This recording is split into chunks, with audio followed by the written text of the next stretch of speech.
Welcome to जय study. हमारा प्रयास आपकी सफलता। आज की इस वीडियो में डिस्कस करेंगे 24 मई 2020 से जुड़े करंट अफेयर्स के काफ़ी महत्वपूर्ण प्रश्न।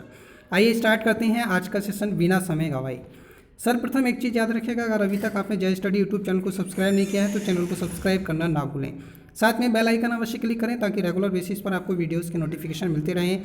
आइए स्टार्ट करते हैं प्रश्न संख्या 1। हाल ही में किस संस्था ने कोविड-19 से प्रभावित बच्चों और परिवारों का समर्थन करने के लिए एयरटेल अफ्रीका के साथ साझेदारी की है? सही आंसर है, आप ऑप्शन देख पा रहे होंगे। प्रत्येक ऑप्शन को बहुत ध्यानपूर्वक पढ़िएगा और समझिएगा। सही आंसर है आपका ऑप्शन नंबर 2 यानी कि यूनिसेफ। अब चीज़ें समझने का जरूर प्रयास करें। यूनिसेफ और एयरटेल अफ्रीका ने कोविड-19 से प्रभावित बच्चों और परिवारों का समर्थन करने के लिए भागीदारी की है। अब दोनों चीज़ें आपके साथ बनी रहती हैं। एक तो यह है कि कोविड-19 से प्रभावित जो बच्चों परिवारों का समर्थन करेगा वो कौन कौन होगा, तो आपको नाम याद रखना है एयरटेल अफ्रीका और दूसरा याद रखना है यूनिसेफ। इसके स्टैटिक फैक्ट आपको वीडियो के जस्ट नीचे कमेंट बॉक्स में अपने कमेंट जरूर करने हैं। चलते हैं प्रश्न संख्या 2 की तरफ। हाल ही में भारतीय रिजर्व बैंक ने रिवर्स रेपो दर को 3.75% से घटाकर कितना प्रतिशत कर दिया है? सही आंसर है आपका ऑप्शन नंबर 3 यानी कि 3.35% कर दिया गया है। 0.40 की यानी कि 0.40% की क्या हुई है, कटौती की गई है। सुनिएगा, भारतीय रिजर्व बैंक जिसे हम आरबीआई कहते हैं, आरबीआई ने रिवर्स रेपो दर को 3.75% से घटाकर 3.35% कर दिया है। चलते हैं अगले प्रश्न की ओर। हाल ही में भारत दुनिया में पर्सनल प्रोटेक्टिव इक्विपमेंट का दूसरा सबसे बड़ा उत्पादक बन गया है। विश्व में पीपीई का अग्रणी निर्माता कौन सा देश है? एक चीज़ जरूर मैं आपको बताना चाहूँगा, ये जो न्यूज़ है वो 24 मई 2020 से जुड़ी है, इसलिए ये चीज़ें मैं आपको डेटा दे रहा हूँ। इन्हें आप कलेक्ट करते चलिएगा और समझते चलिएगा। जैसे जैसे रेगुलर बेसिस पर हम डेली करंट अफेयर्स को यहाँ कवर अप करते हैं। अगर कहीं भी कोई प्रॉब्लम होती है तो कमेंट बॉक्स में आप कमेंट अवश्य करें, और वीडियो पसंद आ रही है तो वीडियो को लाइक करके दोस्तों के साथ शेयर करना ना भूलें। सुनिएगा, सही आंसर है ऑप्शन नंबर 3 यानी कि चीन। चीन जो है वो फर्स्ट पोजीशन पर है और दूसरा हमारा बन गया है भारत।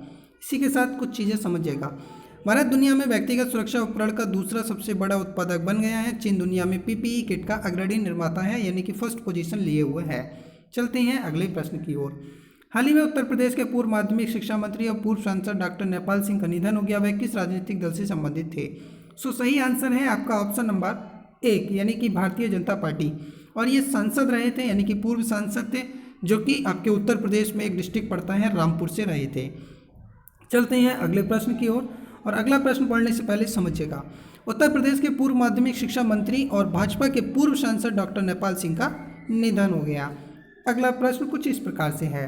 हाल ही में वोडाफोन समूह के नए अध्यक्ष के रूप में किसे नियुक्त किया गया है? सही आंसर है ऑप्शन नंबर 1 यानी कि जीन फ्रेंकोइस वैन बॉक्समेकर।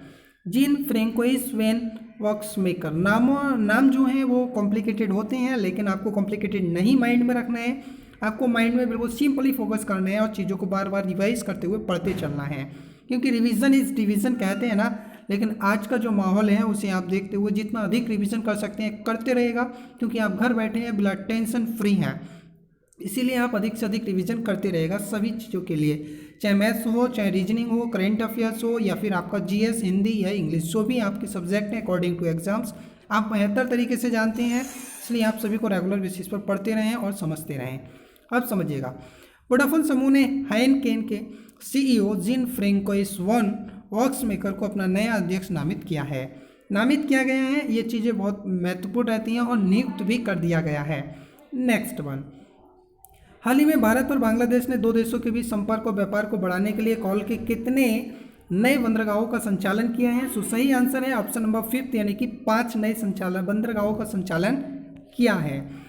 भारत और बांग्लादेश ने द्विपक्षीय व्यापार को बढ़ावा देने के लिए कॉल के 5 नए बंदरगाहों और 2 नए प्रोटोकॉल मार्गों के संचालन के लिए एक समझौते ज्ञापन पर हस्ताक्षर किए हैं। यानी कि 5 तो नए बंदरगाह होंगे और 2 नए प्रोटोकॉल मार्ग होंगे। हाल ही में फिक्की लेडीज ऑर्गेनाइजेशन ने राष्ट्रीय अध्यक्ष के रूप में किसे नियुक्त किया है? सही आंसर है आपका ऑप्शन नंबर 1 यानी कि जाह्नवी फुकन। जाह्नवी फुकन, फिर से मैं कह रहा हूँ, नाम थोड़े से कॉम्प्लिकेटेड होते हैं, लेकिन हमें बनाने नहीं हैं। हमें इतने बेहतर तरीके से बार बार रिवाइज करते हुए याद करते चलना है, ताकि सभी चीज़ें ऐसा बने जैसे कि हम पानी के समुद्र में तैर रहे हों। क्लियर? अब चीज़ें सुनिएगा।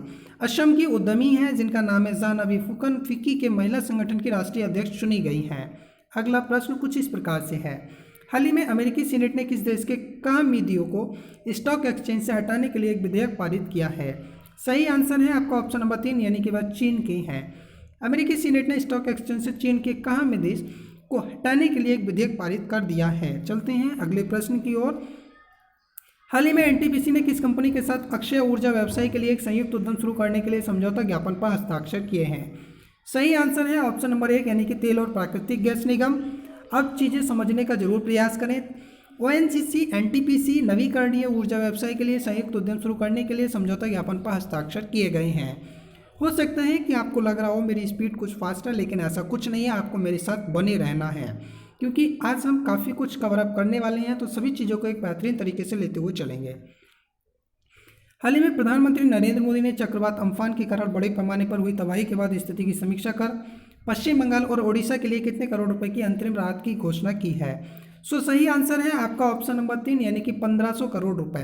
अब मैं आपको डिवाइड कर देता हूँ। डिवाइड करने का तरीका मेरा कुछ इस प्रकार से है। पश्चिम बंगाल को 1000 करोड़ रुपए और उड़ीसा के लिए 500 करोड़ रुपए की धनराशि यहाँ पे अंतरिम राहत कोष की घोषणा की गई है।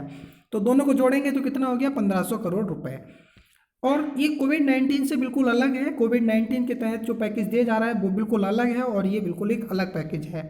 ये चक्रवात अम्फान के कारण दिया गया पैकेज है। इन चीज़ों को जरूर समझिएगा।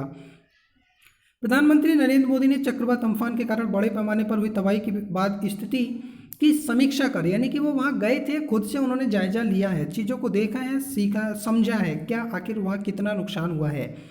पश्चिम बंगाल और उड़ीसा के लिए 1500 करोड़ रुपए की अंतरिम राहत की घोषणा की है। चलते हैं आज के सेशन को वाइंड अप करने की ओर, क्योंकि आज का सेशन थोड़ा सा छोटा सा सेशन था। क्यों था उसका रीजन मैं आपको बता रहा हूँ। ड्यू टू रीजन ईद का माहौल बना हुआ था 24 और 25 मई के लिए। क्लियर?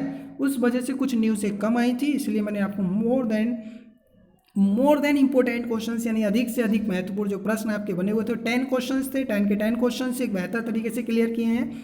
कोई भी प्रॉब्लम किसी भी प्रश्न में है तो वीडियो के जस्ट नीचे आप कमेंट बॉक्स में उस प्रश्न को जरूर आप लिखें और अपनी प्रतिक्रिया जरूर देते रहें। अगर वीडियो पसंद आया है वीडियो को लाइक करें, दोस्तों के साथ वीडियो को शेयर करना ना भूलें। एक नए वीडियो के साथ मिलेंगे। Thank you for watching this video.